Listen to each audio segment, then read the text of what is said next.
Welcome to the Good Girls podcast, where we are too blessed to be stressed or too stressed to be sexy, maybe, on Something this like episode. We can that. discuss and find out. Probably too stressed to be blessed. So, on this episode of Stress and Sex, I want to start off with a question. I'm going to give 3 different situations, and you say The if Mary you'd Fucker be Kill. up, kind of, of sorts, and you say which one you think that you would be up for having sex immediately after, maybe during, maybe at the exact scene. Got it. Okay. Okay, so Then I'm going to need your answers because I feel like you're going to be much more down to have sex in any of the situations than I am. But that's our possibly. whole dynamic. So Continue. I'm like, any amount of stress, my body shuts down. I'm like, nope, let's wait a week. So, scenario 1, you are just about to do a 5-minute race, a 5-minute rowing contest, Okay. let's say, where speed matters. And then they say, oh, actually, weather, we have a 30-minute delay. And your partner shows up and is like, Wow. let's have sex during this 30-minute delay. Keep you nice and at 'em. And this 5-minute timed distance challenge, it matters a lot. It is college qualifying whether or not you can be able to row. Okay. Okay. The next one is right before a major exam. Same situation. You're about to sit down, unload all of your knowledge. For me, the exam would be a nursing licensure exam. For others, it might be, SATs, ACTs if we're talking 18. But a serious exam where you're sitting down and you're about to unload knowledge. Okay. And then the third one is just stress in terms of, like, you have 2 different kids asking you for things. You have a bunch of dishes in the sink, and, uh, and it's also past bedtime, and you haven't gotten the kids down to bed yet, and your partner is like, "Hey, actually, let's take 10 minutes Let's here." just, yeah, stash the kids in the basement. Okay, so that is my least likely one, which I also feel like is the problem for many moms because your life is just like that most of the time. And I also feel like that's that ambient kind of stress thing, right? Where it's just like there's stuff all around you, and we'll get into it, but that's the stress where you don't get to like complete the stress response cycle. So you just like have these stressors that are buzzing around you all the time and you don't really feel any sense of like completion or like moving on to the next thing. So that one's my least likely. Then I would say the one before that's my next least likely because the test I'd be like want to be mentally focused and not take my mind off of it. I could see with the physical competition though that you've got like all this pent up energy, and I haven't read the research on Adrenaline, this. your heart's Yeah, racing, but I yeah. have to feel like that's actually something where that could help, like, loosen you up a little bit if you just had, like, the time to kill and you have, like, all this pent up energy. It would not be healthy. How long did you say the delay was, like, 30 minutes?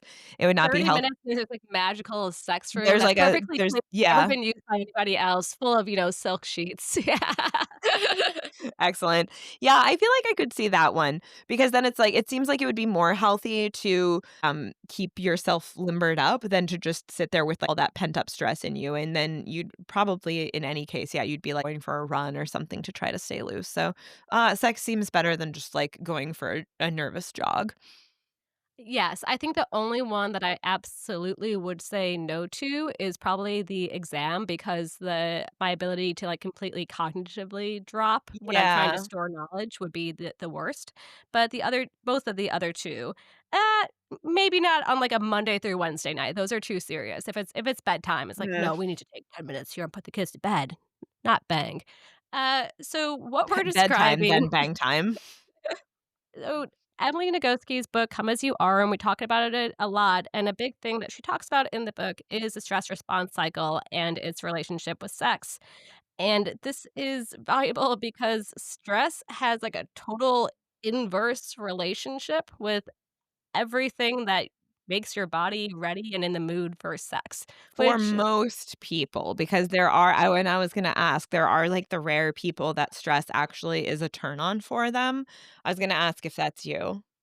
I think certain types of stress, and then it also, like, before a race or before something where I'm going to do physical energy, I would agree, but what I would say is that I sometimes use sex as a way to intentionally de-stress, but that does not mean that I can go immediately into sex if I'm experiencing stress.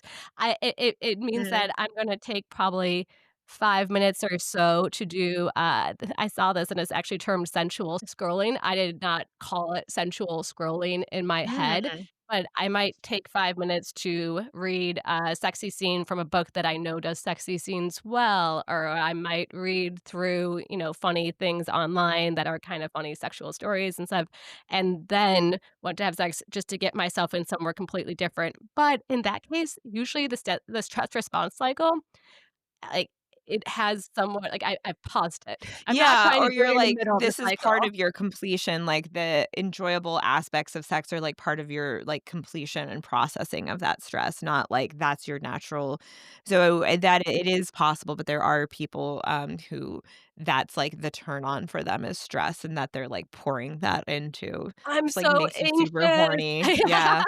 Oh my goodness, I'm such the opposite, I'm just like, I want nothing to do with sex, like, definitely intimacy and touching and things like that, and then that's hard when you're a parent because there's so much of it, but to get into it, explain to us a little bit about why our body has this stress cycle and why we have these, like, hormones that pump through us when we're stressed. It goes all the way back to prehistoric times when we really needed the stress response to physically get away from things. If you saw a bear and you had to run from the bear, then your body gets into the fight or flight mode where there's cortisol, there's adrenaline, and the last place that your body is going to send any extra blood to and any extra energy to is your vagina, your pee-pee, that is the least important part right now. You're not gonna sit and reproduce with your partner when you're running or you're in a state of fear. Now, the problem today is that, we aren't really running after away from bears anymore or lions. Like, we don't Yeah. actually have, like, mortal threats. We have stress that comes from different situations where needing to be like have a high heart rate and adrenaline is not helpful in most cases. I mean, a little bit helpful in getting your work done, but it's not like the cortisol, the adrenaline to situations like, your kid's homework not being done before bedtime is not. Yeah, or the nature of the stressors used to be kind of like that they were very concrete. You would conquer whatever it is or escape it, and then there can be some kind of celebration or a lot of times with the examples of, like, animals chasing you that it's like, You'd eat the animal. you kill the animal, you eat it, like, you all gather around the fire and cook the animal and eat it, and the nature of so many of our stressors now are that we never get that sense of completion and that final catharsis and processing of it, and that's the piece that's missing, and so it's just like, you have a shitty boss that always is nagging your work and not in a sexy way like Mystery nags you. Yeah, you cannot go and, like, scratch your boss like he's a bear I tried in I that tried it I situation. tried it once, it didn't end well. And even, like, your partner didn't text to update you that they're coming back. It's not a healthy response to wanna lash out at them, but your body's stress response is telling you, "Now you need to take a Like, big this is a action." threat, and we need to, like, either escape the threat, we need to kill the threat, we need to escape the threat, we need to, like, remove ourselves. We need to resolve this situation somehow, and so, yeah, we have a lot of unresolvable or sort of chronic long-term and that's what I mean about this sense of ambient stress, and so much of it is just, like, I feel like I've had periods in my life where you get through the thing that you thought was what was stressing you, like, oh, you have this big deadline. I did a lot of grant proposal writing, so I feel like that does really contain like the thing that is stressing me out is this proposal. So it's like I will finish it and then I will feel this sense of relief. And I think the two reasons that it gets turned in and like maybe you feel like a brief moment of relaxation or you try to like go do something celebratory.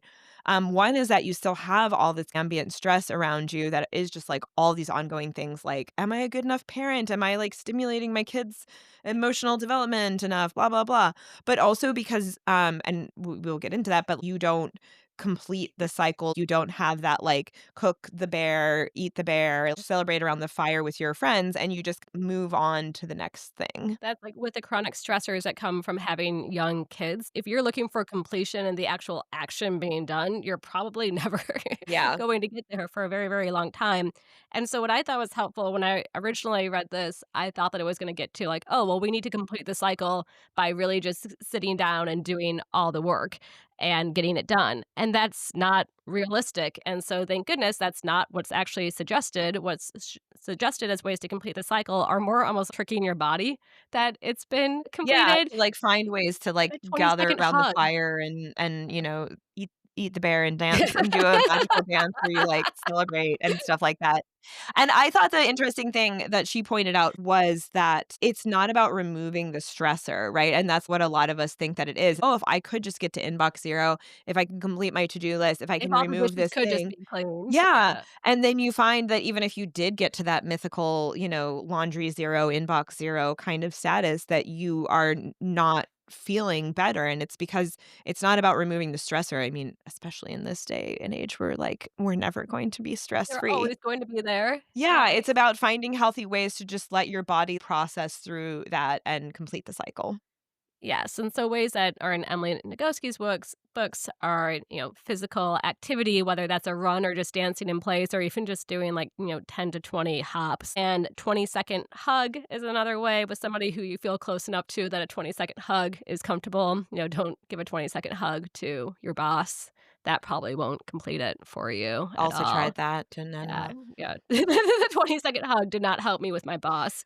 Um, uh, like, laughing, crying. They technically say the primal scream. I will I not guess maybe dig the primal scream, but it's not mine. I haven't been in the right context, and I was invited to a retreat that was going to involve primal screams. There was this whole thing where there was, like, a drum circle and stuff, so I feel like maybe if I had a primal scream in that kind of context, but I feel like just shutting myself in my closet and having a primal scream would, uh, just make my neighbors concerned because I live in a row home.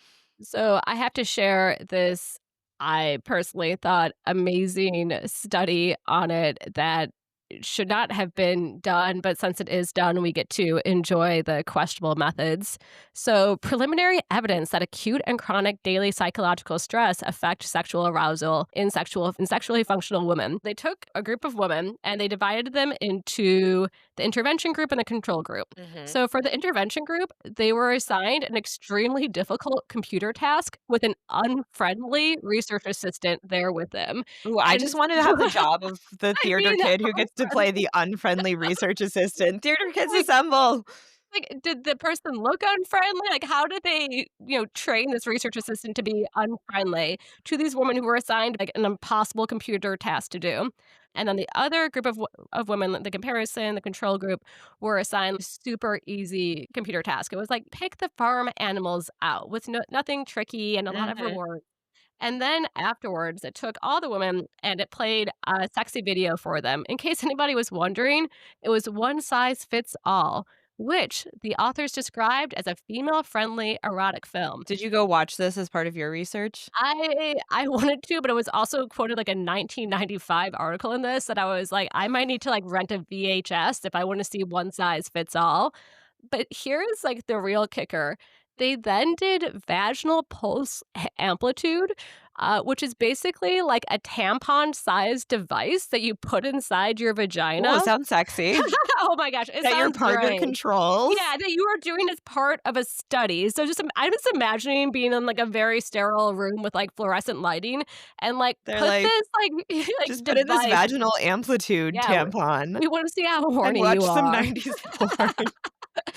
And so it measures, like, basically, like, how engorged your vaginal walls Mhm. get as a Okay. way.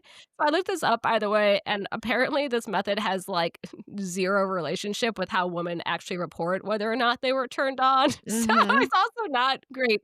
It was And, the '90s. I mean, at least they were trying to do sex research. This was an important first But the attempt. study It itself was an was from, attempt. like, 2010, but they said for the video, they quoted a 1995 article where I was like, "Okay, Oh. can't be too good."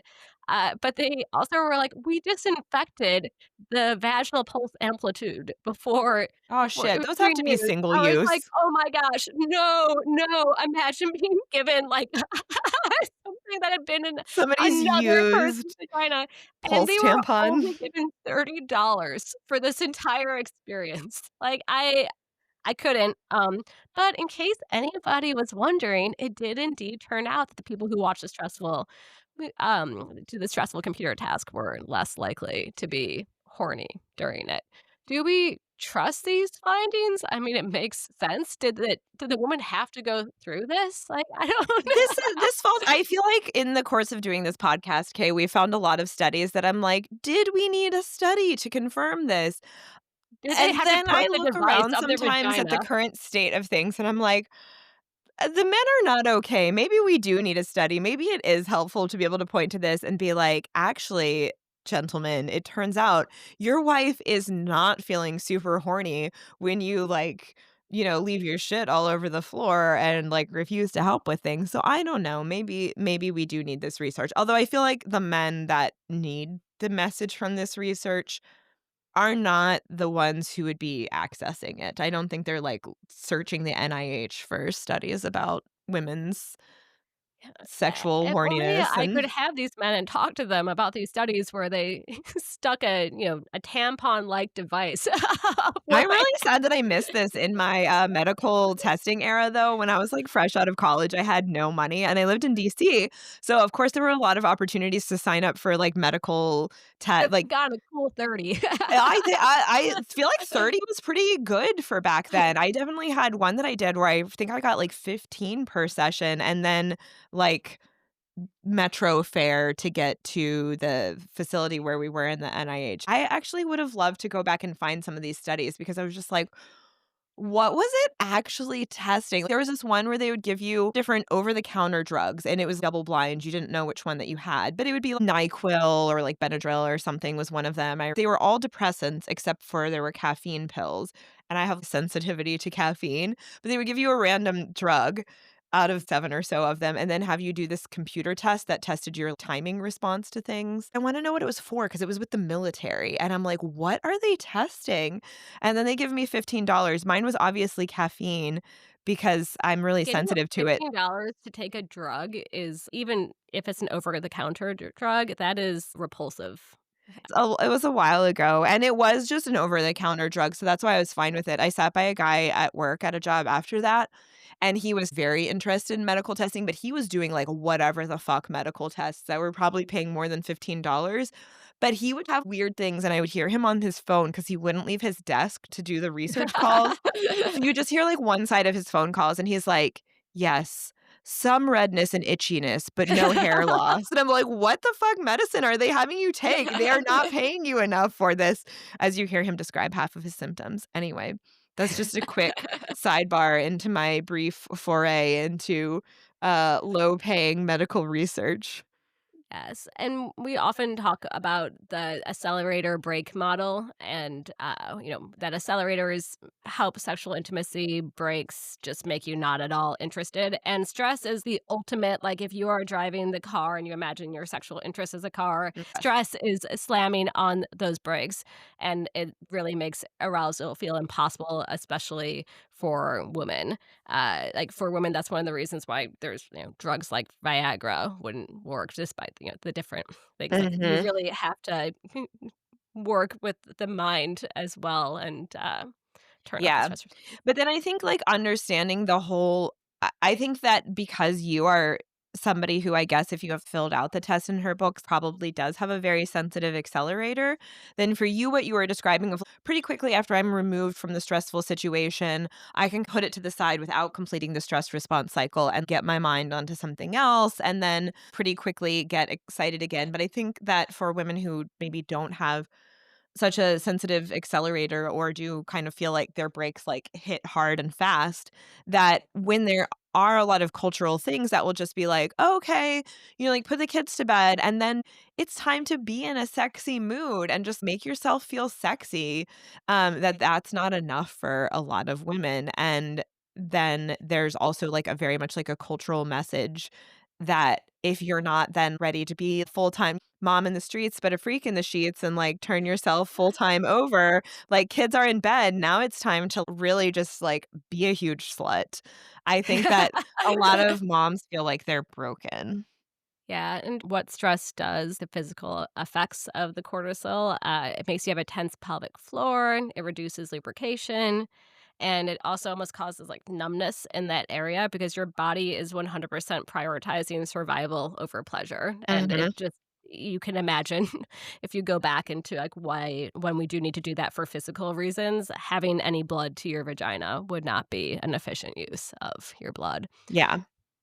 And then I think you run the very real possibility of then, like, associations, like, if you try to just, like, plow forward anyway That your plow. body stops associating, like, Yeah, that having then sex you with your start to get this partner. association between, like, kind of this, like, negative and not, like, coercion necessarily. I mean, I hope not in the sense of, like, that, you have a partner that's like, "Ooh, you better, like, fuck me now." But just I think, like, the sense of, like, you coercing your own body into, like, "Okay, come on, like, this is the time I've set aside to do this, like, I This have is to do it something now."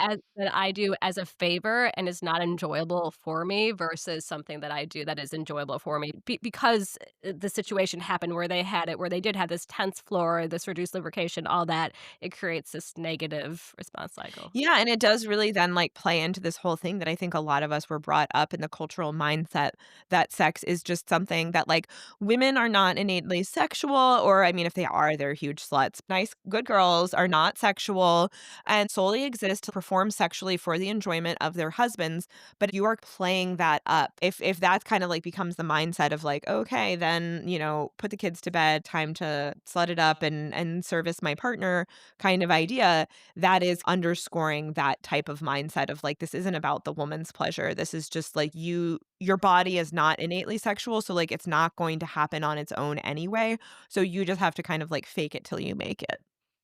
Yeah, and that's why awareness of the stress response cycle and things that you can do to pause the stress response cycle, and one would just be reading Come As You Are by Emily Nagoski, because we are, of course, doing our best to advertise it, but it is all evidence-based. She really, really does look into the research, and what I love about her and what you see in the interviews with her is that she used to teach a class on this before she wrote the book, and she would have students answer as a final exam question, "What was one thing that you will take away from this class?" And over half the students wrote down, "I am normal, like, my body's Mhm. normal," which shows just, like, what a universal experience this is, and when I was doing, preliminary research for this episode, and I looked up sex and stress, there was so much online about people saying, "My partner's really, really stressed, and he's saying that he's not interested in sex now. Is that actually the case, or is there something wrong with us?" Across, sexual orientation, across Mhm. gender, people would be concerned about whether or not, they were just no longer sexually appealing to their partner or whether it really was the stress, and, people who were experiencing the stress were also posting like, "Man, I've been underneath so much stress, and I haven't even had interest in masturbating, let alone having sex for a month." So it's a totally normal thing, I think, yeah, awareness and Well, and the one tweak that I would make based on the book and that research on the stress response cycle is the importance of completing the stress response cycle and not pausing it. Some of the things that we do tend to actually be stuff that pauses it, and it is either that we just try to remove the stressor and think that that, like, kind of ends the cycle there, or that we try to pause it, push it to the side. So obviously, like, when you and I were reading this stuff, I think we were both like, some of the things on it are a little bit like your college freshman orientation when they're like, let's talk about, like, what are some healthy ways to cope with stress? What are some unhealthy ways to cope with stress? Whatever. Um, and, like, but it is true that a lot of the things that, we recognize as healthy ways to cope with stress are also because they do help you, like, have that catharsis and complete the stress response cycle versus unhealthy things. Alcohol is the first one that comes to mind, or mindlessly distracting yourself by staring at your phone. I think we've all experienced that it gives you a brief break from that sense of looming anxiety, but it doesn't actually resolve it typically.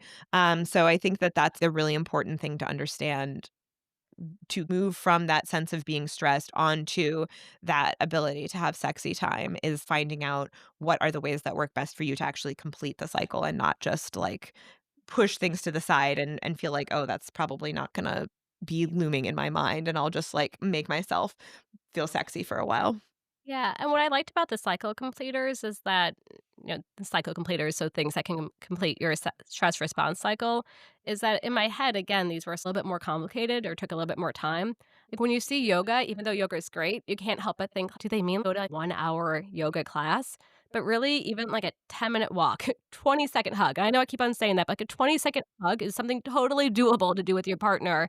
Uh, Like one journaling song is dance great. break, especially with so much of us working from home, you can just have a dance break and no one can even see your dance moves Unless you want them to see. unless you start a Unless they're YouTube part channel. of switching over to the sexual intimacy. Um, I kinda love that. I love that it's easy, I think something just to be intentional about because the stress cycle can totally hijack sexual intimacy. And again, it's fine if you don't wanna be sexually intimate for endless reasons, but if the block is stress, and then that stress is also affecting you across the Yeah, other board. systems of the body as well. It's not just a question of how do I have hotter and better sex, but I think just for our own health and our bodies as well. And I feel like this episode is coming at a time when I just had several things thrown at me that I was reading or people were mentioning about the importance of exercise.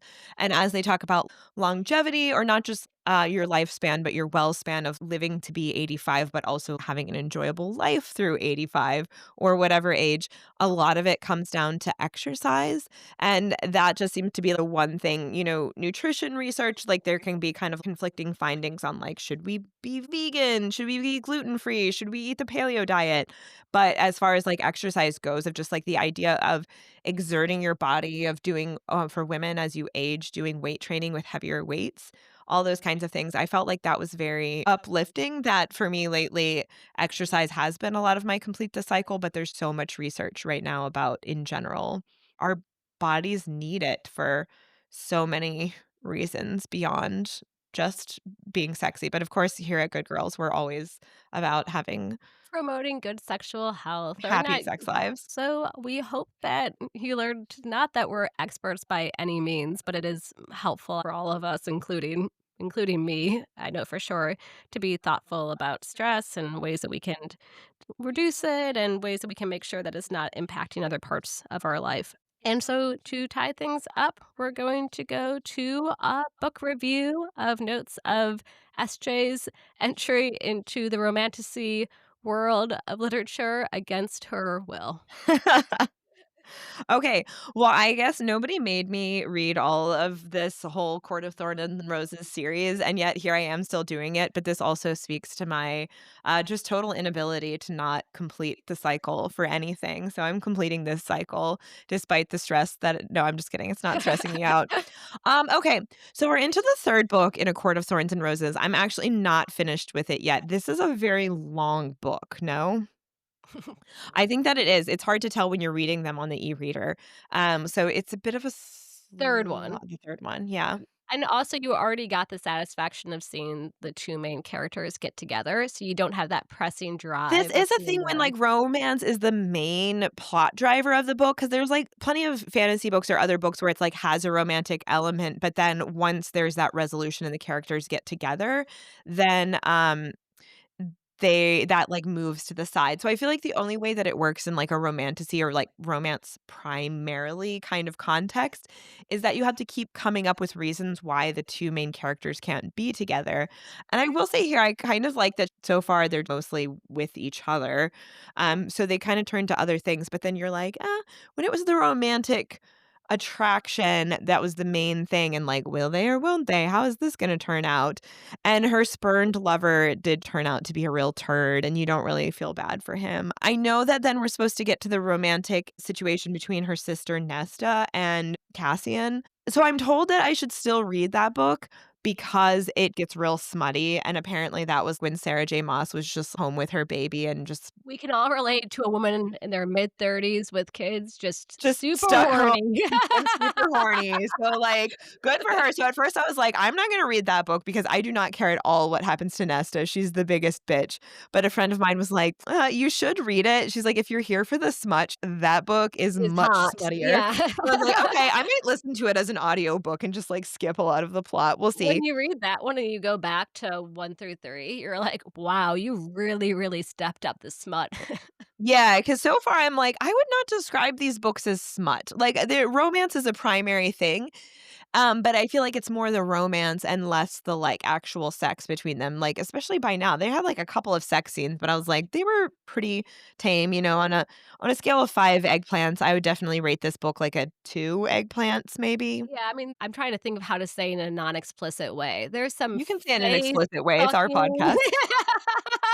I feel like she goes down on in the him. Silver Flames, not in the past Yeah. period is all very, It's all very PG sex. vanilla missionary sex kind of thing, like, they're really enjoying themselves, so that's great.